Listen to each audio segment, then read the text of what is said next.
Buenos días, amados hermanos, hermanas. Qué gusto estar aquí con ustedes de nuevo. ¿Qué estamos estudiando en los domingos? A ver, ¿quién se acuerda? ¿Qué estamos estudiando? ¿Qué libro? ¿Conociendo al Dios vivo? No, estamos estudiando a eso los jueves. Muy bien, muy bien. Estamos estudiando conociendo al Dios vivo. Conociendo al Dios vivo.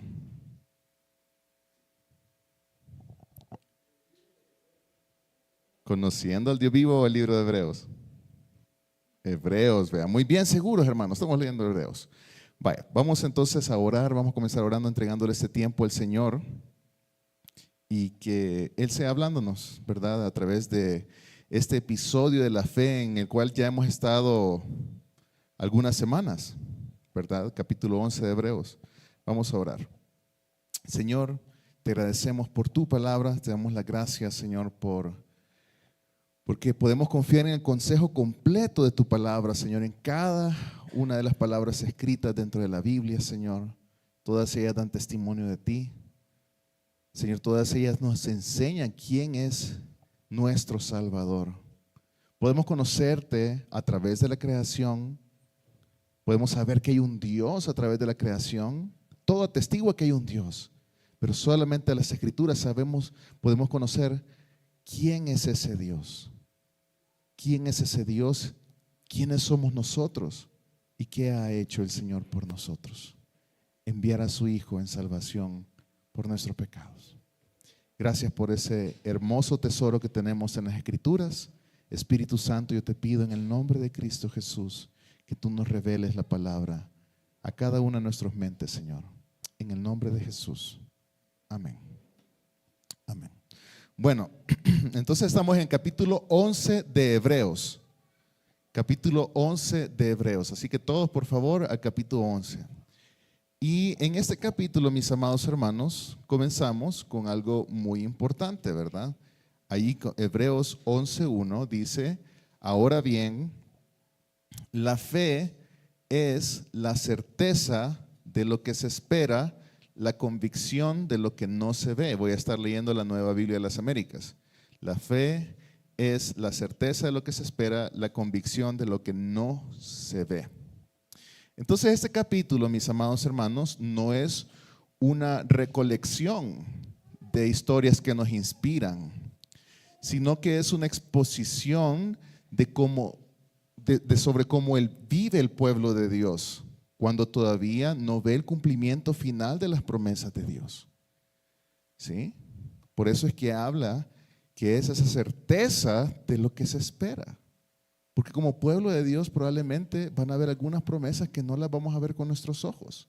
Sin embargo, todos estos personajes de los cuales estamos leyendo en el capítulo 11 vivieron esperando, sabiendo de que iba a haber un cumplimiento final de estas promesas. Así que desde el versículo 1 el autor define la fe no como un sentimiento religioso ni una experiencia interior vaga, sino como una certeza racional y una convicción firme, arraigada en lo que Dios ha hablado en su palabra. La fe mira hacia lo invisible. ¿Por qué? Porque confía en la fidelidad del Dios que promete esas cosas. La fe bíblica no es una emoción nada más pasajera, ni es una actitud positiva frente a los problemas en la vida. Tampoco es simplemente creer que algo bueno va a pasar. Aquí en Hebreos 11 nos comienza diciendo que la fe es esa certeza de lo que se espera y la convicción de lo que no se ve. Esto significa que la fe tiene un fundamento firme. ¿Cuál es ese fundamento? Es la palabra de Dios. La fe mira lo que Dios ha dicho y confía en Él aun cuando no puede ver ese resultado inmediato. A lo largo de Hebreos del 1 al 23, ¿verdad? Capítulo 11 del 1 al 23, hemos visto que esta fe verdadera siempre produce obediencia. Abel ofreció un sacrificio conforme a lo que Dios había revelado. Noé obedeció aunque todavía no había lluvia. Abraham salió de su tierra sin saber a dónde iba. Sara creyó cuando humanamente ya no había esperanza. Ninguno de ellos actuó esperando un milagro inmediato, sino confiando en que Dios cumpliría su promesa a su debido tiempo. Como algunos han enseñado anteriormente, ¿verdad? La fe verdadera nunca está quieta ni es solo intelectual, siempre se manifiesta en una vida que obedece a Dios, porque la obediencia a la palabra de Dios demuestra que hay fe. Porque creemos, cuando nosotros creemos en que lo que está escrito en ese libro es verdad, entonces yo someto mi vida a esa palabra.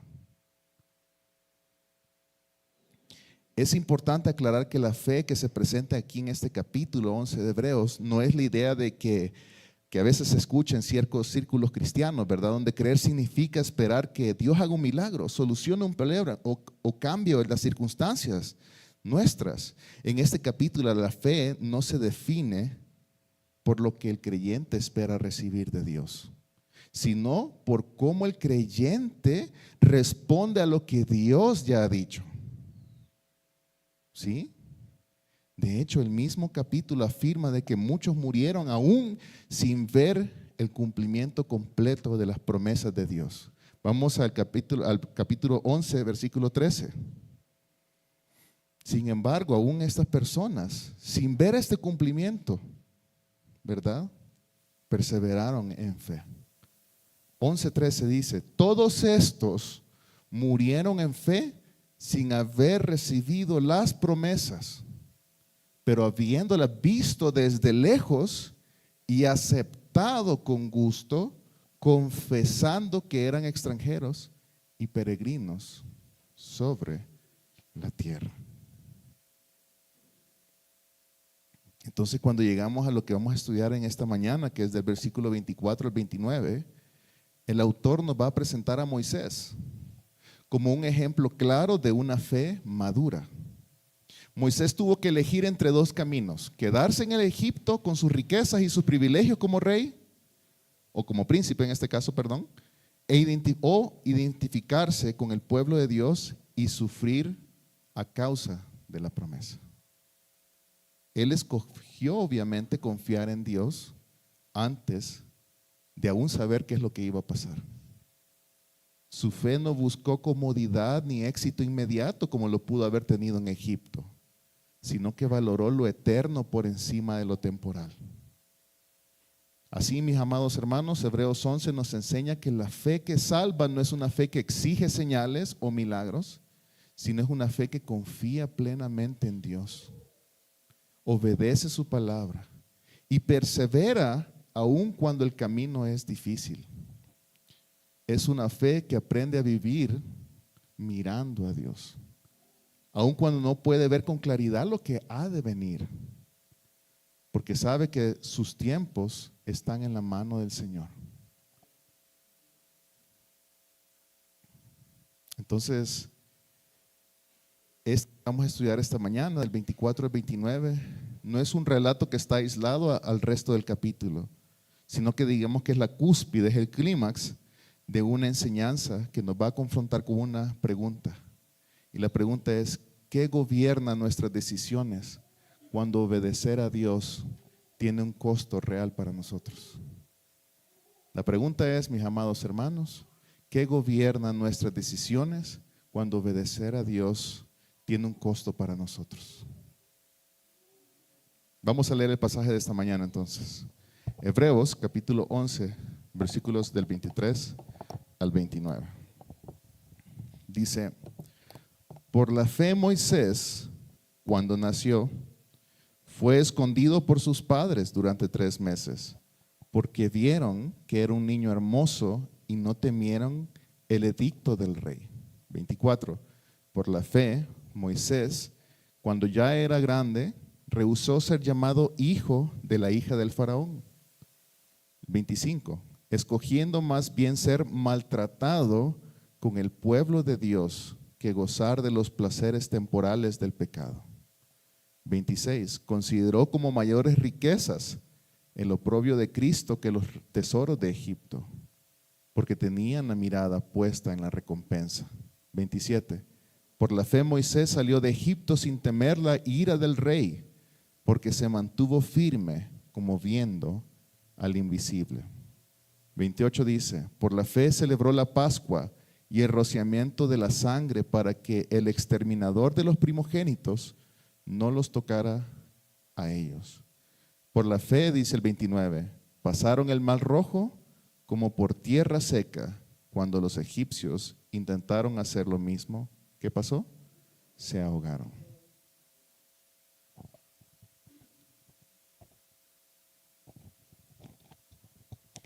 Entonces aquí podemos ver tres etapas de la vida de Moisés.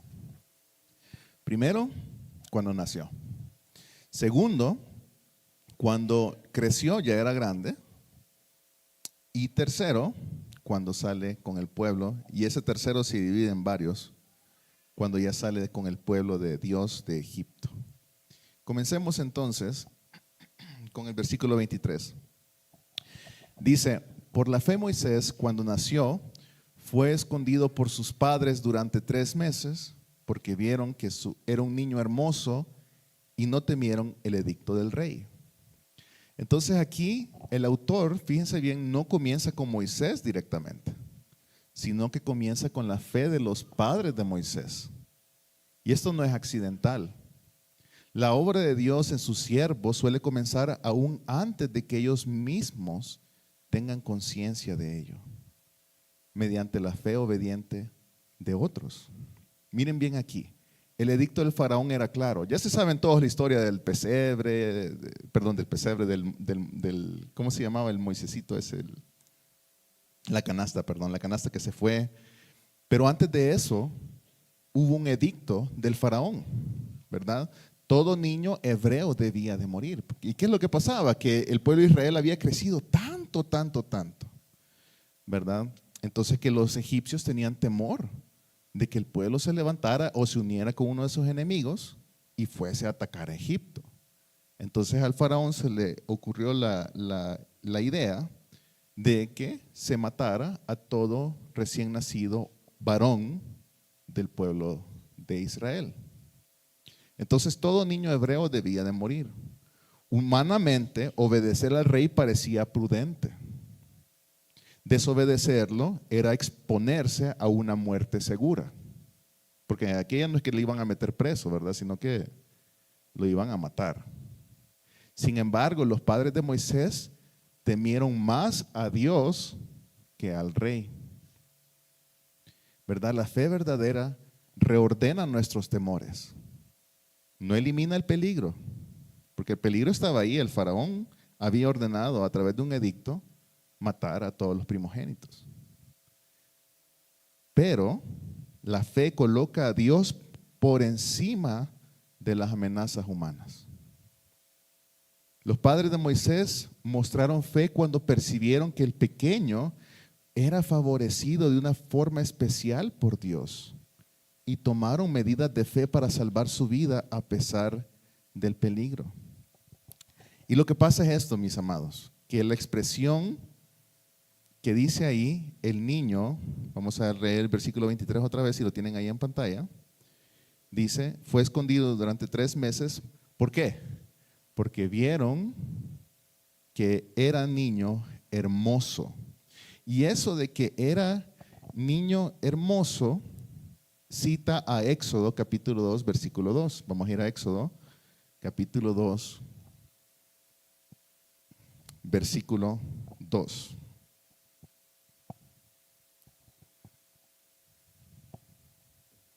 Dice,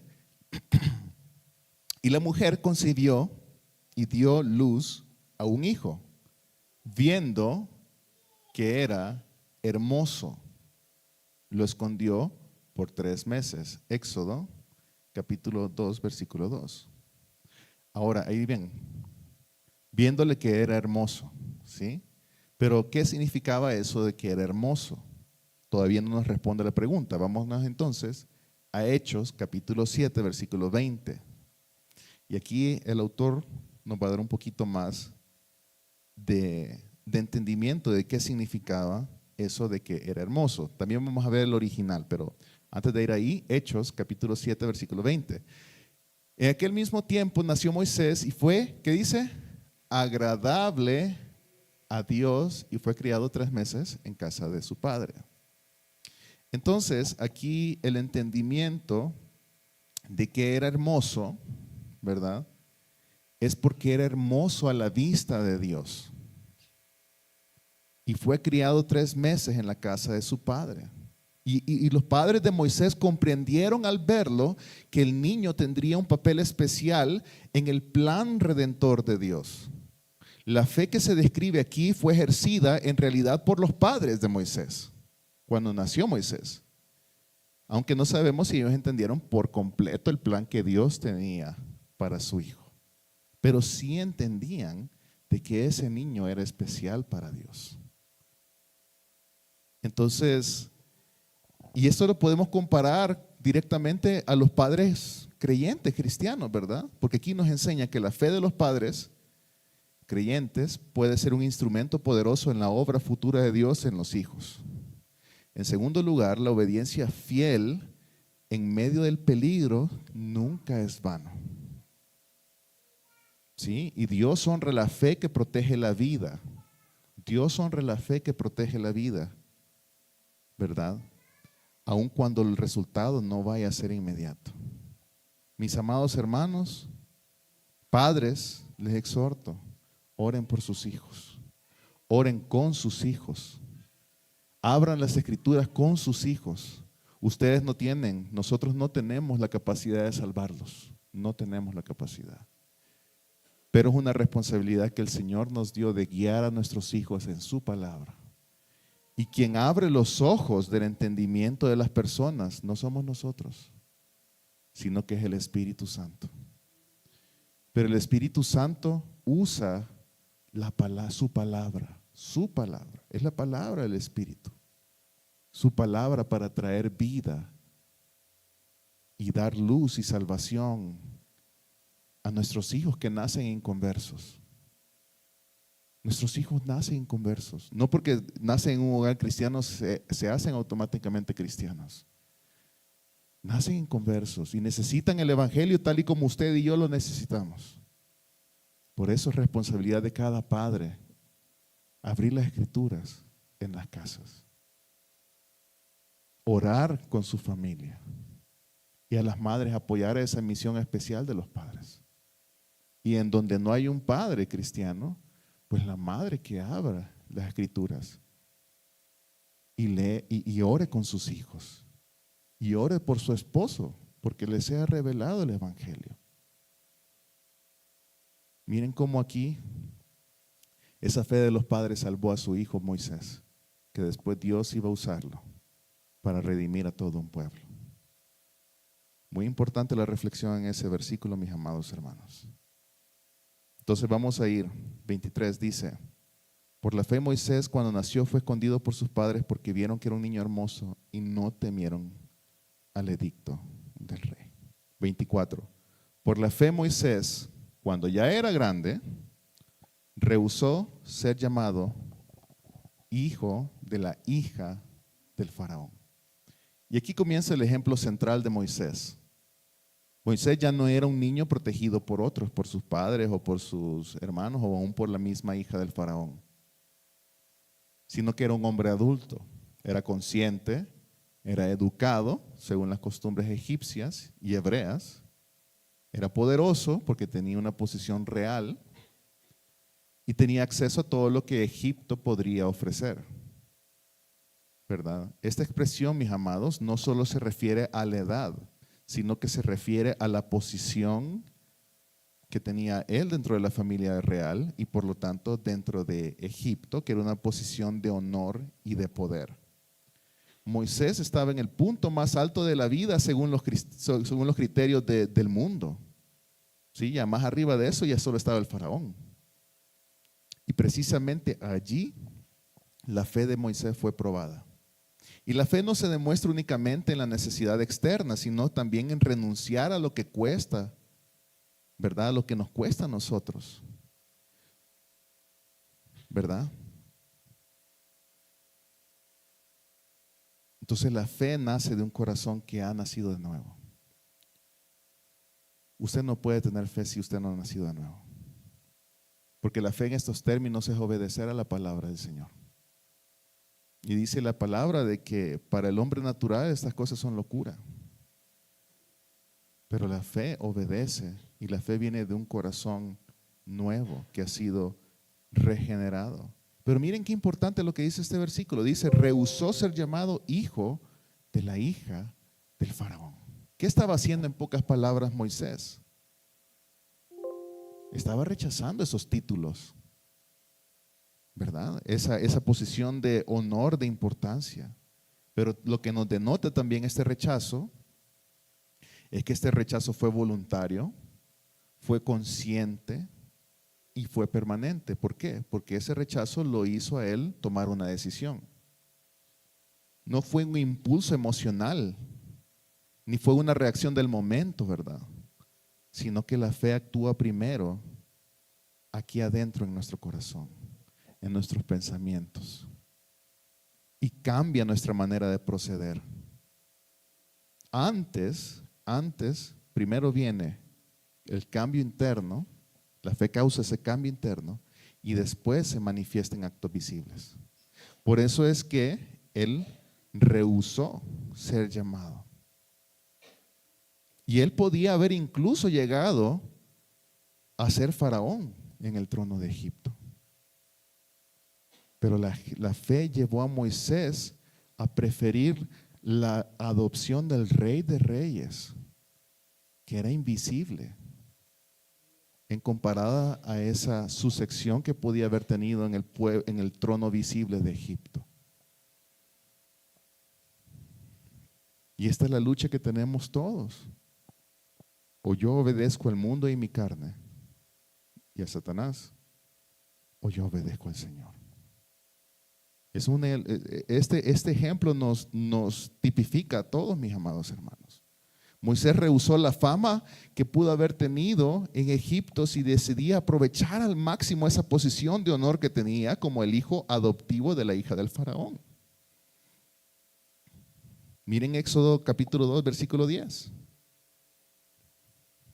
Cuando ya pasó, cuando el niño creció, ella lo llevó a la hija del faraón y vino a ser hijo suyo. Y le puso por nombre Moisés diciendo, pues lo he sacado de las aguas. Estaba metido en la familia real y aún así rehusó y rechazó eso. Entonces aquí tenemos dos opciones que son totalmente opuestas, mis amados hermanos. Dice el versículo 24, por la fe, Moisés, cuando ya era grande, rehusó ser llamado hijo de la hija del faraón. El 25, ¿qué escogió? Escogió más bien ser maltratado con el pueblo de Dios que gozar de los placeres temporales del pecado. Aquí el versículo 25 nos está explicando un poquito más qué significaba quedarse en Egipto, llegar a ser faraón. ¿Qué significaba? Gozarse de los placeres temporales del pecado. Entonces eran dos opciones totalmente opuestas. O yo soy maltratado con el pueblo de Dios, o yo me dejo ir de mis placeres temporales, como faraón de Egipto, o como potencial faraón, o como príncipe de Egipto. Estos placeres temporales del pecado, dice la Biblia. Entonces eran dos decisiones, o placeres temporales del pecado o comunión con el pueblo de Dios. Moisés habría pecado al rehusar la responsabilidad que Dios le asignó con respecto a Israel. Y él tenía una convicción clara y cierta de que Dios les daría libertad por manos de él. Miren lo que dice Hechos capítulo 7, versículo 25. Veamos qué es lo que Moisés pensaba. Hechos 7, 25. Pero él pensaba, dice, que sus hermanos comprendían que Dios les daría libertad por mano suya. mas ellos no lo habrían entendido así. Pero ¿quién sí entendía que Dios lo iba a usar para traer libertad al pueblo de Dios? Moisés entendía eso, aunque el pueblo no lo entendía, dice. Pero sí, Moisés sabía esa misión. Moisés repudió los placeres de la vida mundana en Egipto, mis amados. Puso en la balanza lo mejor del mundo frente a la condición extrema de pobreza que iba a tener en Israel, siguiendo el propósito de Dios. Volvamos otra vez al 25. La palabra clave en este versículo es escogiendo, escogiendo. Y escogiendo implica que hay una decisión tomada racionalmente, con su mente. O sea, fue a propósito. No fue un impulso apresurado. Amados, tenía alrededor de 40 años. Era una edad en la que el juicio y el raciocinio está maduro en una persona. No le pudiese pedir lo mismo a un jovencito abajo de 20 años. Pero un hombre de 40 años, era mayor que yo. Más o menos, por ahí, 40 años. Entonces fue una decisión tomada a propósito. Y la palabra que se usa ahí es placeres temporales de Egipto, imagínense. El mundo tiene placeres para ofrecernos, pero es solo por un tiempo. ¿Qué pasa si usted está en ese deleite, en ese placer en el mundo y usted muere mañana? ¿Fue una decisión eterna o fue temporal? Ambas. Porque si usted repudió a la palabra de Dios y el ser someterse a su palabra, es porque usted decidió vivir temporalmente con la vista temporal a los placeres del mundo. Pero esa decisión, mis amados, tiene una implicación eterna. ¿Sí? Porque demuestra que no ha nacido de nuevo. Porque una persona que ha nacido de nuevo va a escoger seguir la palabra del Señor. Probablemente sí pecamos y caemos, porque si decimos que estamos libres de pecado, hacemos a Dios mentiroso, dice Juan. Y no es así. La diferencia es que a mí me pesa el pecado, que yo ya no quiero pecar. Que si yo estoy en pecado, yo lo repudio y ya no quiero estar en eso. Si usted está en una adicción pecaminosa, mi amado hermano, siempre lo he dicho aquí, busque ayuda. Si usted ha nacido de nuevo bajo una adicción pecaminosa, no va a estar tranquilo. No va a estar tranquilo. Busque ayuda. Salga de ese pecado. No vea, no viva, no escoja vivir por un tiempo. En cambio, tenga fe, que trae consigo aflicción, ¿sí? Que también es solo por un tiempo. Porque cuando nosotros vemos esta vida que es de aflicciones, comparada a la eternidad, pudiésemos decir esta vida, aunque dure 100 años, tiene un límite. Dice el dicho, no hay mal que dure 100 años ni cuerpo que lo aguante, ¿verdad? Pero tiene un límite, es temporal, por lo tanto es temporal. Pero viene la promesa, que es la que Moisés sabía que había de venir. Que iba a venir redención en el pueblo, que Dios lo iba a usar a él para sacar a ese pueblo de la esclavitud. La fe verdadera siempre nos pone delante de decisiones difíciles y claras. O confiamos en Dios o seguimos el camino fácil.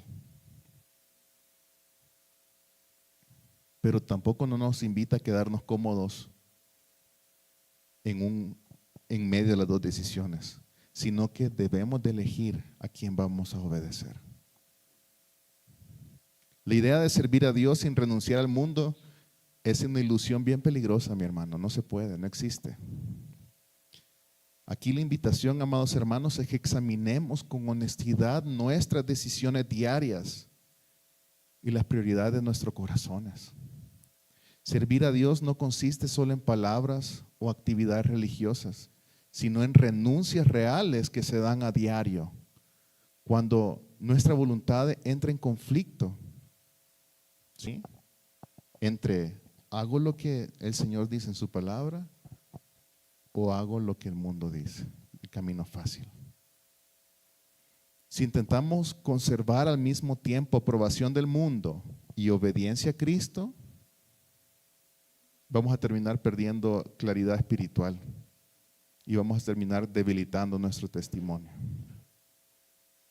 Sigamos el ejemplo de Moisés, que fue elegir a Cristo, aunque cueste, porque solo Él ofrece una recompensa eterna, mis amados hermanos. Les voy a poner un ejemplo de esto. Un joven cristiano sabe que seguir a Cristo implica vivir con integridad de acuerdo a la palabra de Dios. En la escuela o en el trabajo sus compañeros mienten, hacen trampa o se burlan de su fe. Y él entiende que si se mantiene firme, va a ser excluido o criticado. La tentación es pensar, puedo amar a Dios en mi corazón y al mismo tiempo actuar como los demás para no tener problemas. Pero esa es precisamente esa ilusión peligrosa de la que le estoy hablando. Servir a Dios mientras se conserva la aprobación del mundo no es posible sin comprometer la obediencia a la palabra de Dios. Cuando ese joven decide decir la verdad, rechazar las prácticas deshonestas o no participar en burlas, está renunciando a algo del mundo para honrar a Cristo. Esa renuncia puede traer incomodidad temporal, pero va a producir una conciencia limpia y un testimonio fiel delante de Dios. Vamos al versículo 26.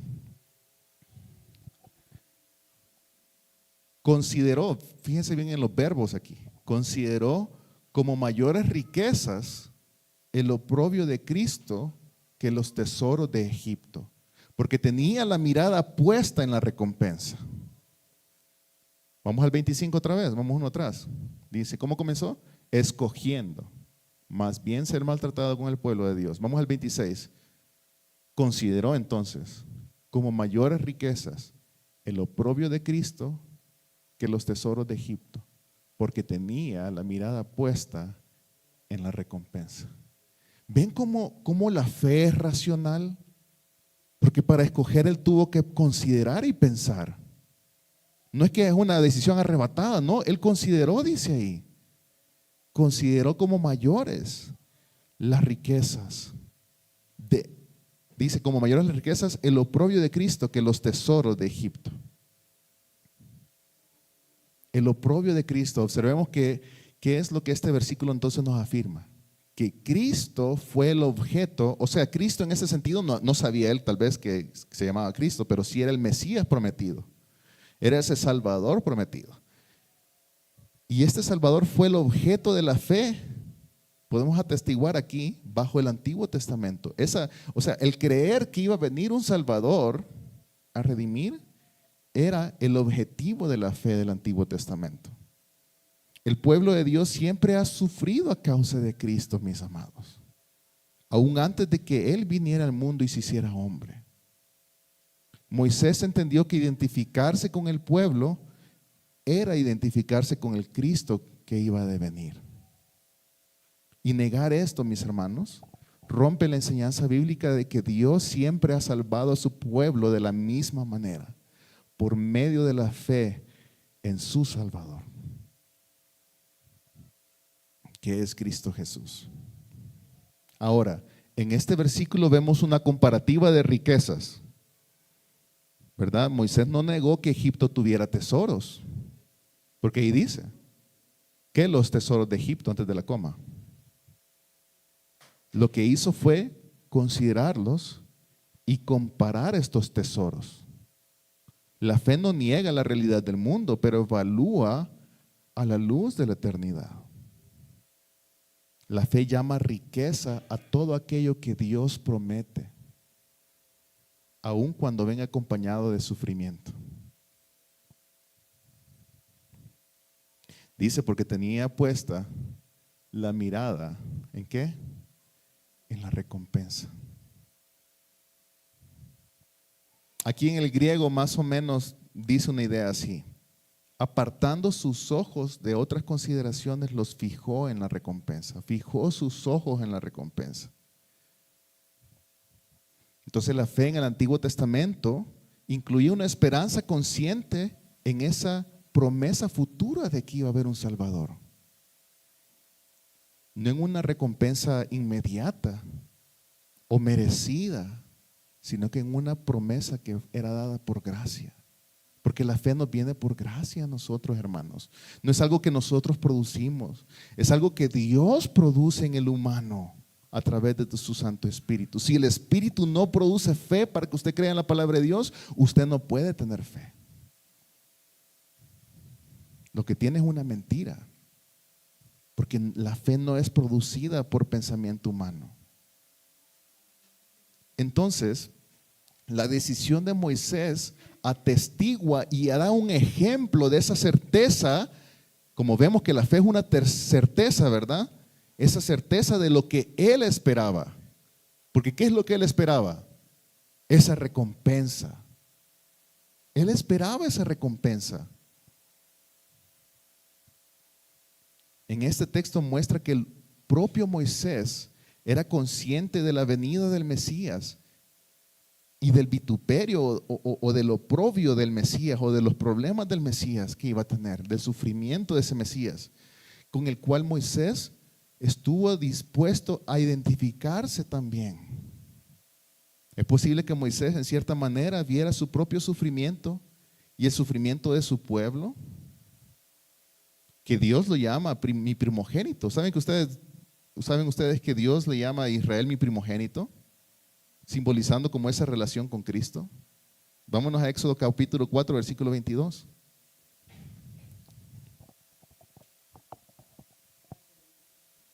Éxodo capítulo 4, 22.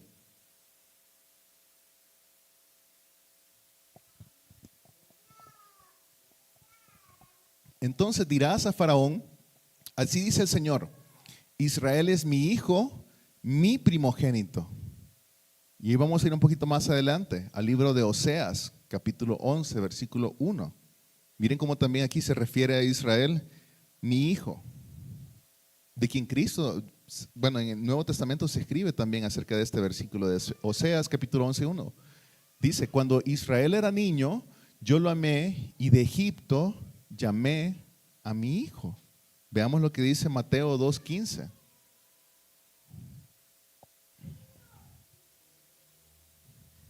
Mateo 2:15. Estuvo allá hasta la muerte de Herodes para que se cumpliera lo que el Señor habló por medio del profeta, diciendo, de Egipto llamé a mi hijo. Entonces los padecimientos, el oprobio que Israel sufría e iba a sufrir, tipificaban también o daban esa sombra de lo que también el Hijo de Dios iba a sufrir. Y probablemente, como les decía, Moisés no lo sabía en ese momento, pero su decisión de servir a Dios y a su pueblo lo puso también en una tipología de Jesús, quien sufrió para darle libertad al hombre. Si Dios no hubiera imputado todos los cargos nuestros sobre Cristo, el hombre no hubiese sido libre. Si Dios no hubiera imputado el pecado nuestro sobre Cristo, el hombre no hubiese sido libre. Porque es esa doctrina de doble imputación. Dios imputa mi pecado sobre Cristo, Cristo paga ese pecado y ahora Dios me imputa la justicia de Cristo a mí y me hace justo delante de Cristo, de Dios, ¿verdad? Este pasaje nos confronta entonces con una pregunta, mis amados, que es inevitable. ¿Qué estamos considerando como nuestra verdadera riqueza? ¿Cuál es esa verdadera riqueza que tenemos en nuestras vidas? Moisés no solo creyó en Dios, sino que evaluó su vida a la luz de la eternidad. Puso en una balanza los tesoros de Egipto, que eran el poder, la comodidad, el reconocimiento, la seguridad que venían de las riquezas. Y del otro lado, el oprobio de Cristo, que era rechazo, sufrimiento, pérdida, obediencia costosa. Irracionalmente y deliberadamente, Él escogió el oprobio de Cristo. La verdadera fe no es ciega, mis hermanos, ni es ingenua. sino que es racional y es espiritual. La fe no niega el valor aparente del mundo, ¿verdad? Pero rehúsa llamarlo riqueza cuando éste compite con Cristo. No podemos servir a dos señores. Aquello que nos aleja de Cristo, aunque brille, empobrece el alma, mis amados. Y aquello que nos une a Cristo, aunque duela, nos enriquece eternamente. También aprendamos que seguir a Cristo siempre ha tenido un costo, mis hermanos. Siempre ha tenido un costo. Incluso antes de su venida al mundo, que estamos viendo la vida de Moisés en el Antiguo Testamento. El pueblo de Dios ha sido afligido por causa de Cristo en todas las épocas, a causa del Evangelio, porque Cristo, en este caso, el Mesías que había de venir en el Antiguo Testamento, siempre ha sido el centro del pacto de la gracia, porque Dios justifica por medio de la fe. Siempre. Ya vimos el ejemplo de Abraham, y Abraham le creyó a Dios y le fue contado como justicia. Identificarse con el pueblo de Dios, que creemos un solo evangelio, es identificarse con Cristo mismo. Por eso, el rechazo, la burla o la pérdida por causa de la fidelidad a la palabra de Dios no son señales de fracaso espiritual, sino son marcas de comunión con el Hijo de Dios. Si usted le burlan porque es cristiano, mi amado hermano, o porque no se va de pachanga con otros, o porque no hace cosas incorrectas en su trabajo, eso lo hace identificarse con Cristo usted. Además, en este relato de Moisés se nos recuerda que la perseverancia cristiana se sostiene no por el hoy y ahora, sino por poner mi mirada en la eternidad, en esa recompensa prometida, no por mis circunstancias presentes.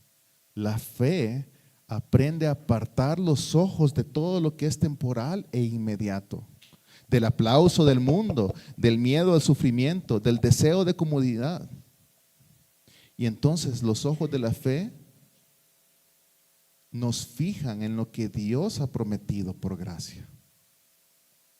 Viene un juicio, mis amados hermanos, y todos vamos a ser pesados. Y lo único que nos va a poder salvar es la fe en el Hijo unigénito de Dios, quien Dios envió a morir en mi lugar. Entonces, cuando escogemos obedecer a Dios en su palabra, aunque no veamos todos los resultados, estamos caminando en la misma senda que Moisés y en la misma compañía de Cristo. Tal vez no comprendamos del todo cómo Dios va a usar nuestras decisiones, pero podemos estar seguros de una cosa: ninguna pérdida sufrida por Cristo es una pérdida real. Ninguna obediencia hecha por feas a la palabra de Dios va a quedar sin un fruto eterno. Que esto nos lleve a examinar nuestras prioridades, a redefinir nuestras riquezas, a renovar nuestra mirada. Bajen a la potencia un poquito, porfa. Porque solo cuando Dios es nuestro mayor tesoro, entonces somos verdaderamente ricos.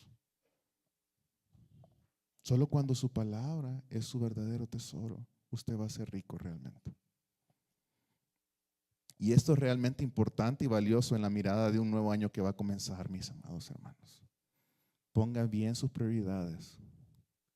Órale al Señor que le dirija. Arrepiéntase de sus pecados y vuelve hacia Cristo. Vamos al 27. Hebreos 11:27. Dice: por la fe Moisés salió de Egipto sin temer la ira del rey, porque se mantuvo firme como viendo al invisible. Y esto nos lleva un poquito más allá. No está hablando acerca de cuando él salió la primera vez de Egipto y salió huyendo. Aquí está hablando cuando ya enfrentó al faraón.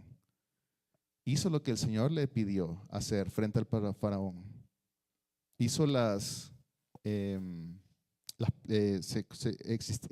pasaron las plagas. No fue una huida cobarde. Miren lo que dice en Éxodo 2:14. Aquí es cuando salió por primera vez de Egipto. Éxodo 2:14. Y no está hablando de esto. Dice, entonces Moisés tuvo miedo y huyó de la presencia de Faraón. Y tuvo miedo, ¿verdad? Y huyó del peligro donde ningún deber lo llamaba a permanecer ahí.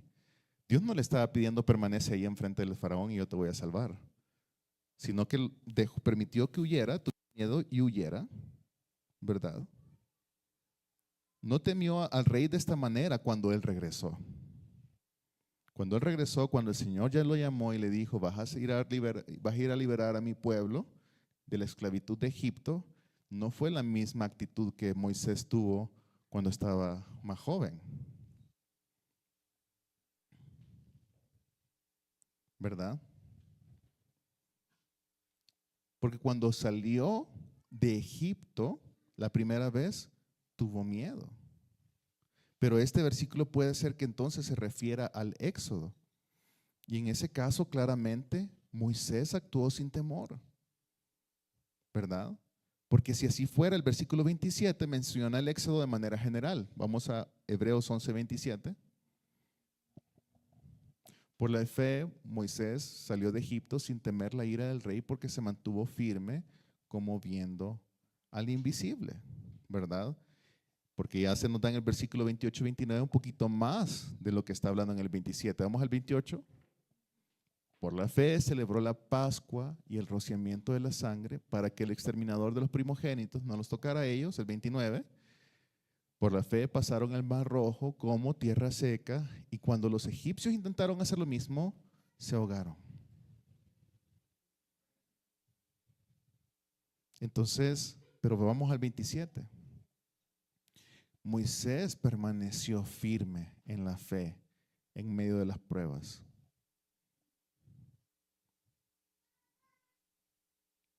Pero ¿cuál fue el motivo que lo sostuvo y lo mantuvo a Moisés, según ese versículo?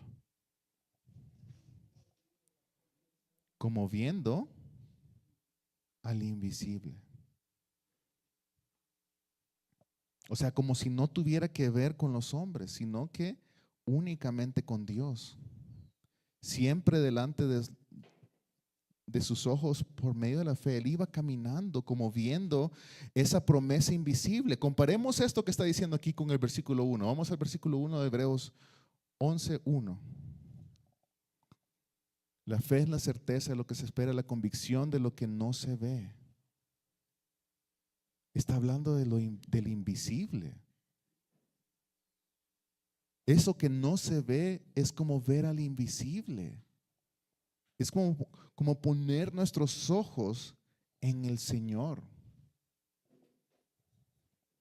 Todas estas personas que estamos leyendo en este capítulo confiaron en las promesas del Señor, que Dios iba a entregar salvación. Dios muchas veces no es visible a los sentidos, pero es real para la fe. Su poder, su presencia y su fidelidad, todas estas cosas gobernaban las decisiones de Moisés. Vamos al 28 y 29.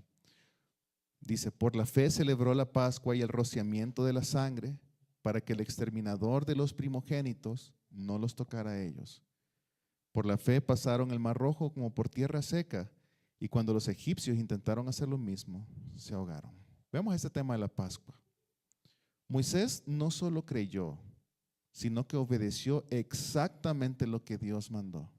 Dios le mandó a Moisés a que compartieran una cena, ¿verdad? Que es la Pascua,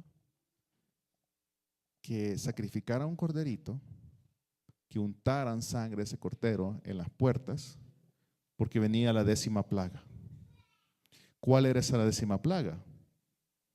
Era la que mataba a los primogénitos, en donde Dios iba a soltar el ángel que iba a matar a estos primogénitos de Egipto. Entonces Dios, ¿qué le dijo? Ve y rocía esta sangre. Vamos a Éxodo capítulo 12, versículos 7, 12 y 13. Éxodo capítulo 12, versículos 7, 12 y 13.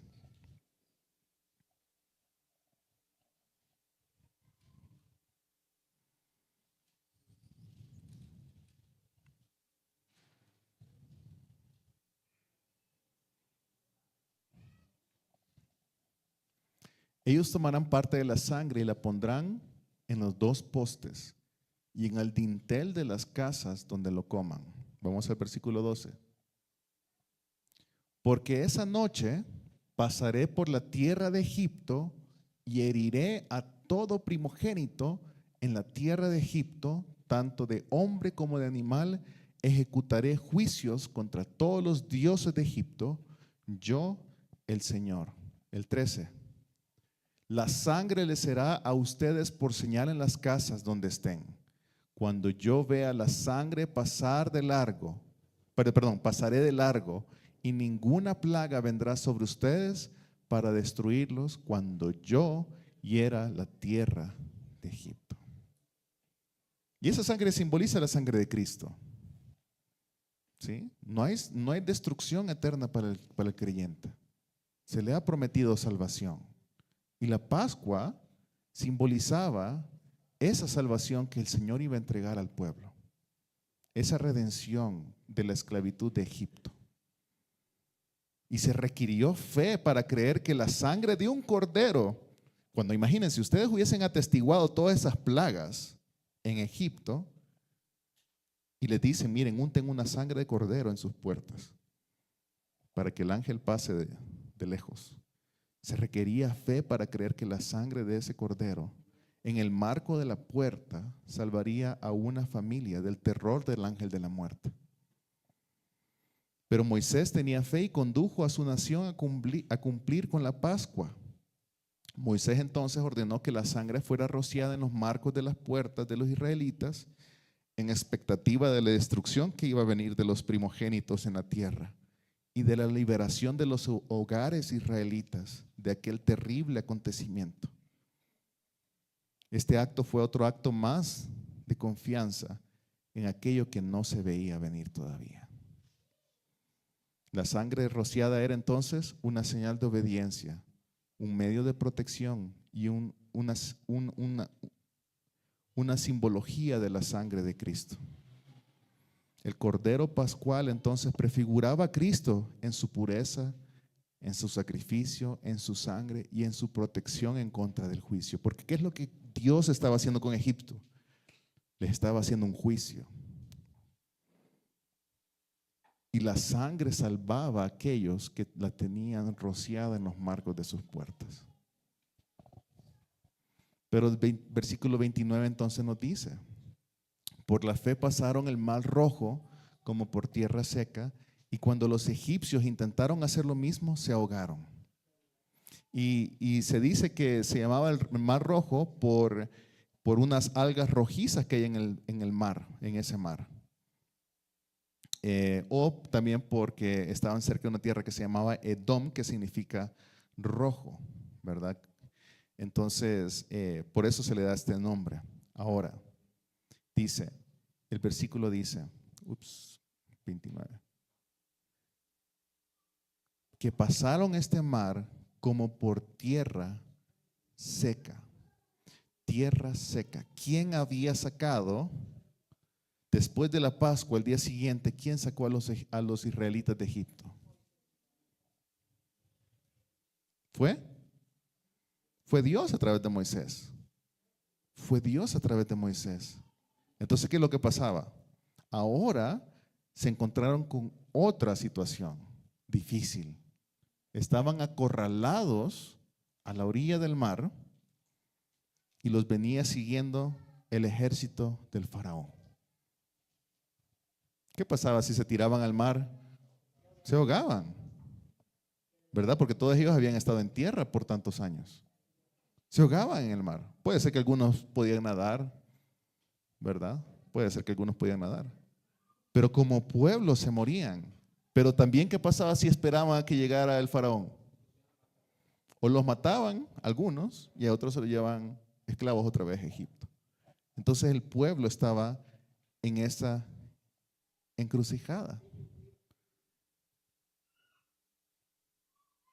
En esta encrucijada. Pero Dios le habla a Moisés y le dice: levanta tu vara. ¿Y qué fue lo que Moisés hizo? La levantó. ¿Y qué pasó? Se abrió el mar. Según eso que les acabo de decir, ¿qué es la fe? La fe es haberle creído a la orden de Dios, haberle creído a la palabra de Dios. No es la fe porque, yo aquí de locura levanto la vara y así se abre. No, no. Sino que Moisés obedeció a la palabra de Dios y entonces el pueblo pasó por una tierra que estaba seca. Por una tierra que estaba seca.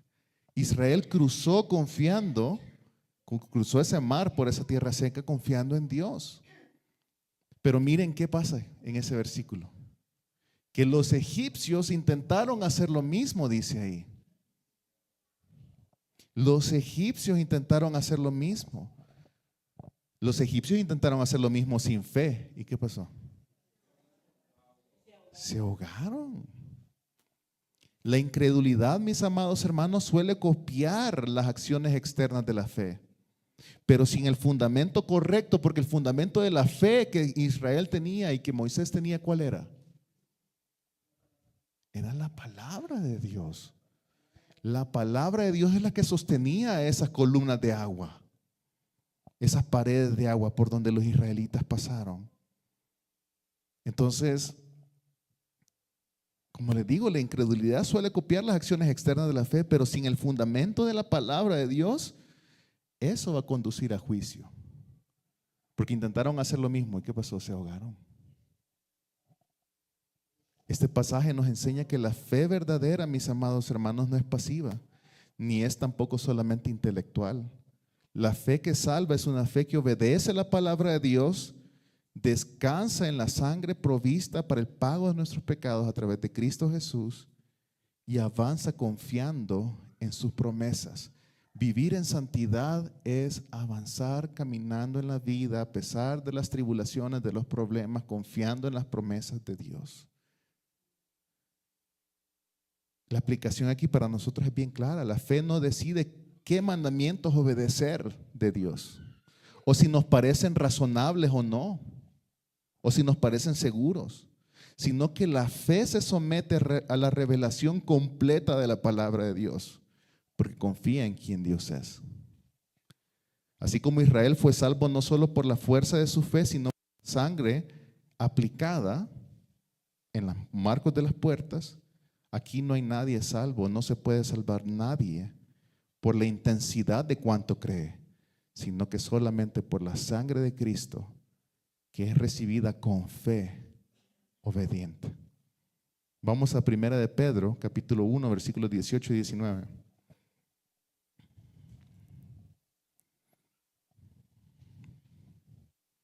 Primera de Pedro, capítulo 1, versículos 18 y 19. Ustedes saben que no fueron redimidos por su vana manera de vivir, heredada de sus padres, con cosas perecederas como oro y plata, 19, sino con sangre preciosa, como de un cordero sin tacha y sin mancha, que es la sangre de Cristo. La fe se trata acerca de esa confianza que yo puedo tener en esa sangre para el perdón de mis pecados. Y para que a través de esa sangre que me da la puerta para entrar y conocer al Señor, yo entonces pueda vivir una vida que le es agradable a Él. O yo quiera vivir una vida que le es agradable a Él. ¿Y cómo sé yo cómo vivir esa vida que es agradable a Él? No de acuerdo a mis estándares, no de acuerdo a los estándares del mundo, no de acuerdo a los estándares de mis amigos o de lo que otros dicen de mí, sino que de acuerdo al estándar de su palabra. Entonces la fe, mis amados hermanos, de lo que hoy hemos visto, esa fe salvadora juzga correctamente las cosas a través del filtro de la palabra. elige a Dios aun cuando el costo es demasiado alto. La fe renuncia al mundo sin negociar. La fe me hace perseverar mirando al invisible. La fe obedece confiando en la sangre del Cordero para el perdón de sus pecados. Y la fe atraviesa el mar cuando Dios lo abre. ¿Sí? Mis amados hermanos, de verdad yo les invito a que reflexionen en sus acciones. Reflexionen en sus prioridades. Reflexionen en lo que consideran ustedes como riqueza. ¿O Cristo lo es todo en mí? Porque Cristo no solo puede ser la primera cosa en mí. No puede ser solo mi primera prioridad. No puede ser solamente una prioridad. Él tiene que ser mi todo. Tengo que verme como que sin Cristo no soy nadie. Sin Cristo no soy nada. No somos nada sin Cristo. Entramos al 2026 listos para avanzar cuando Dios abra el camino, y humilde para no hacer las cosas que el mundo me pide que haga. Comencemos este año mirando la recompensa que Dios ha prometido para su pueblo. No pidamos simplemente un año más cómodo para nuestras vidas. Pidamos un año más creyente. Una fe que renuncia a Egipto o al mundo. Una fe que persevera viendo al invisible. Una fe que descansa en la sangre del Cordero. Y una fe que avanza cuando Dios abre el mar. Y si alguien llega al 2026 sin esa sangre, sin esa fe real, este texto también lo llama a usted con urgencia. No imite las cosas externas de la fe. Venga a Cristo, porque la diferencia final no es mi valor como ser humano, sino que al final en el juicio va a ser si yo estoy cimentado en el refugio que Dios hizo para mí en la cruz. Corra a la cruz hoy, mi hermano. Corra a la cruz. No piense que por su buen obrar usted va a ser salvo. Solamente la sangre del Cordero, así como libró al pueblo de Israel después de la Pascua, solo la sangre del Cordero de Dios, que en este caso es Cristo Jesús, es quien me va a salvar en ese juicio. Entonces este pasaje nos deja listos para entrar al año 2026 con esperanza, con dirección. Porque Cristo es mejor que Egipto, la obediencia es mejor que la comodidad y la sangre del Cordero es mejor que cualquier seguridad que el mundo me puede dar. Oremos, hermanos. Señor, te damos las gracias, aún porque este año termina, Señor. Gracias por tu fidelidad a través de cada situación dolorosa, a través de cada impedimento. Tú no eres la mejor opción, Señor. Tú eres la única opción. Tú lo dijiste bien en tu palabra. Tú eres el único camino, la única verdad que nos lleva al Padre. Tú eres nuestra vida completa. Tu palabra también atestigua de que tú sostienes la creación entera. Que por medio de tu sangre tenemos acceso al trono de la gracia. Que por la fe hemos sido justificados. Y esto es un don que viene de ti, Señor. Y todas estas pueden sonar palabras muy elevadas. Pero te pido, Espíritu Santo, que tú hagas entender a cada uno de los que están acá de que somos pecadores, de que necesitamos un Salvador. Y una vez salvos, deseamos vivir en santidad, apartados del mundo, no teniendo amistad con las acciones del mundo, no queriendo las cosas que Egipto me puede dar,